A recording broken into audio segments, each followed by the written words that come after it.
What use is an F-call? In the past, I've talked about experimentation.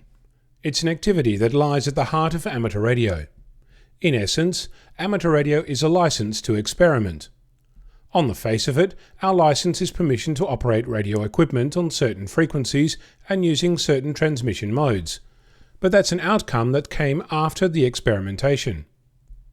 As an author on Wikipedia puts it, throughout the history of amateur radio, we have made significant contributions to science, engineering, industry, and social services.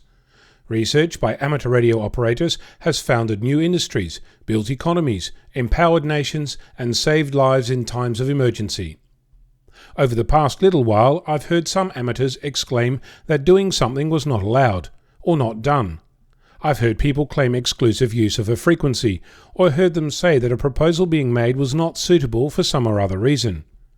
For example, there's nothing saying that a slow scan net cannot be run across a local repeater, or a temporary Echolink node configured during a regular net, or the news being broadcast live rather than from a pre-produced audio file. I find it interesting that a hobby that includes the notion, nay, is built around the notion of experimentation, can in fact harbour such views. If you have a license and you have a desire, that should be all that is required to go the next step, that of coming up with new and interesting ideas on how to use radio to do things.